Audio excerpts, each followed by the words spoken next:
प्रदेश की केवल सुरक्षित विधानसभा की सीटों पर अपने अपने समाज को बीएसपी में जोड़ने की विशेष जिम्मेवारी सौंपी गई है।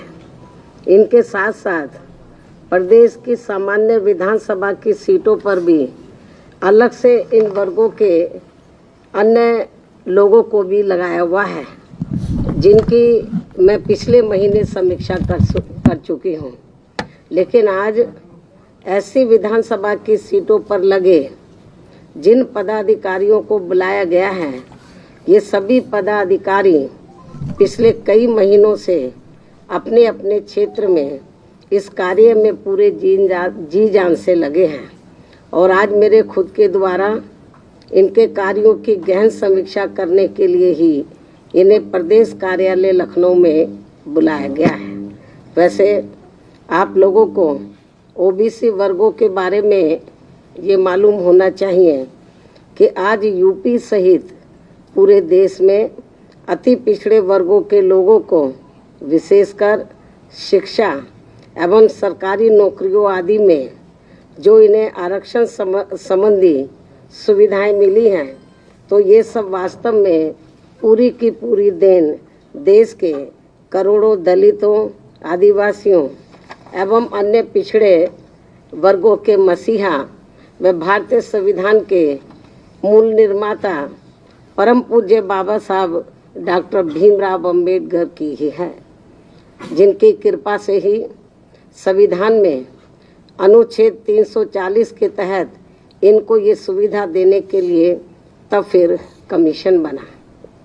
लेकिन इस मामले में अति दुख की बात ये भी रही है कि केंद्र में रही आज़ादी के बाद लंबे अरसे तक केंद्र में रही कांग्रेसी सरकार के समय में ही मंडल कमीशन की रिपोर्ट आने के बावजूद भी इस पार्टी की सरकार ने इसे लागू नहीं किया था, जिसे फिर बीएसपी ने ही अपने अथक प्रयासों से केंद्र में रही श्री बीपी सिंह की सरकार से लागू करवाया था और तब फिर जाकर देश में ओबीसी वर्गों के लोगों को दलितों व आदिवासियों की तरह इन्हें भी काफ़ी कुछ ये आरक्षण की सुविधा मिली है, जिससे अब केंद्र व राज्यों की भी जातिवादी सरकारें इनके आरक्षण को आए दिन नए नए नियम व कानून आदि बना के तथा कोर्ट कचहरी आदि का भी सहारा लेकर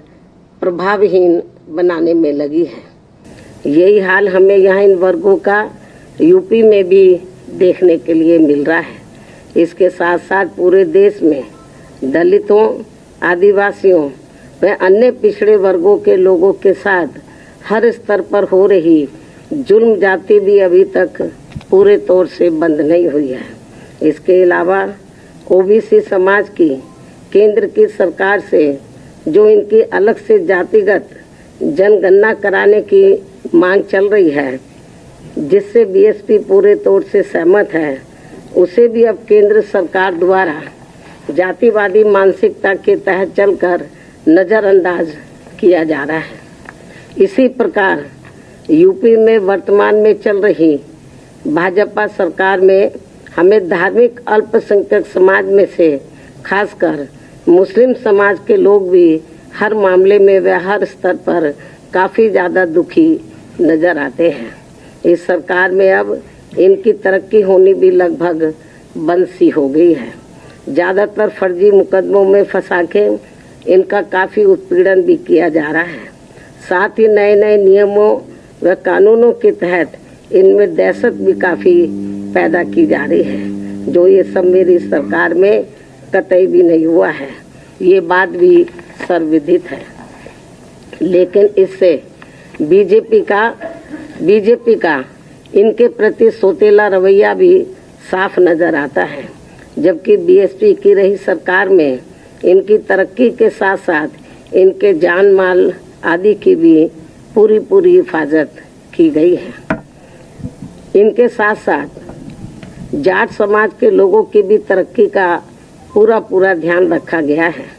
इसी प्रकार आगे भी यहाँ बीएसपी की सरकार बनने पर इन सभी वर्गों के हित व कल्याण का पूरा पूरा ध्यान रखा जाएगा और इन सब के बारे में प्रदेश में पार्टी के ओबीसी व जाट समाज एवं मुस्लिम समाज के आज आए हुए हैं सभी पदाधिकारी अपने अपने समाज की छोटी छोटी बैठकों के जरिए ये सब बातें काफ़ी कुछ बता रहे हैं, जिसके कारण इन वर्गों के लोग बड़ी संख्या में पार्टी से जुड़े हैं।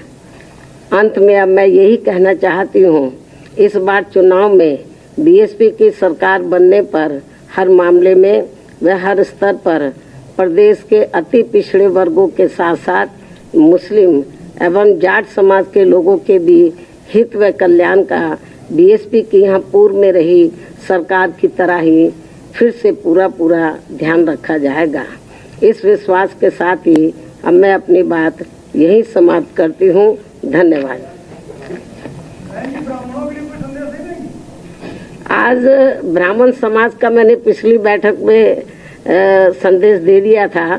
आज तो केवल ओबीसी समाज और धार्मिक अल्पसंख्यक समाज में से मुस्लिम समाज और जाट समाज के जो वरिष्ठ लोग हैं जिनको विशेष जिम्मेदारी सौंपी गई है उनकी मीटिंग बुलाई गई है।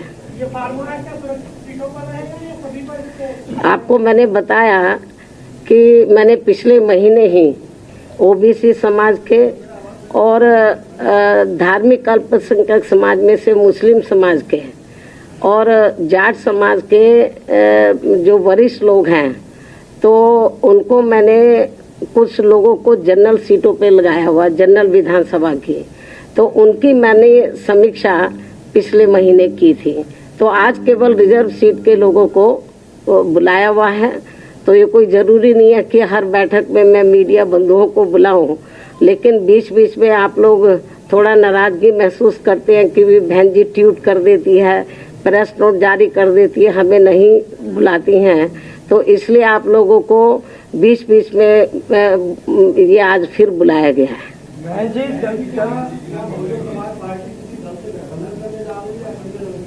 इस बात का जवाब मैं एक बार नहीं कई बार दे चुकी हूँ और मेरे ख्याल जब मैं इस बात का जवाब देती हूँ लगता है आप सोते रहते हैं। मैं कई बार कह चुकी हूँ, आज फिर इस बात को दोहराना चाहती हूँ कि बहुजन समाज पार्टी अकेले अपने बलबूते पर ही उत्तर प्रदेश की 403 विधानसभा की सीटें हैं, सभी सीटों पर अपनी पूरी और दमदारी के साथ चुनाव लड़ेगी और हमें पूरा भरोसा है कि हमारी पार्टी सन 2007 की तरह फिर से पूर्ण बहुमत के आधार पर सत्ता में आएगी।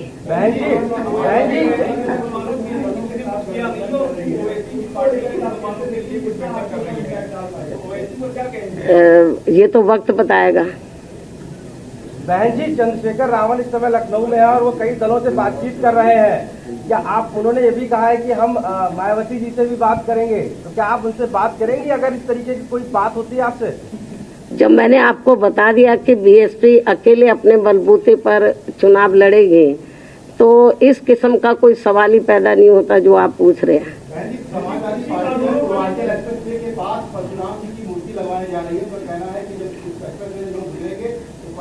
इस बात का ये जो आपने सवाल किया है, इस सवाल का जवाब उन्हीं से पूछे तो ज्यादा अच्छा होगा। अब मैं आप सब लोगों का धन्यवाद अदा करती हूँ। हाँ, पूछो एक एक करके। हाँ,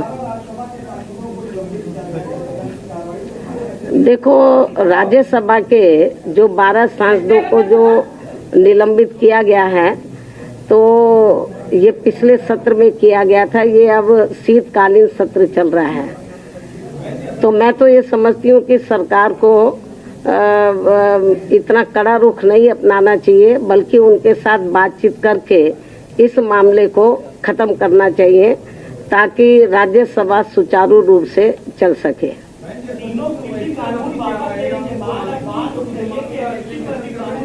इसके बारे में मैं एक बार नहीं कई बार इस बात का मैं जवाब दे चुकी हूँ, ट्वीट के जरिए भी, प्रेस नोट के जरिए भी और पिछली प्रेस में भी दे चुकी हूँ। कोई अब मेरे ख्याल आपके पास सवाल नहीं बचा है। धन्यवाद।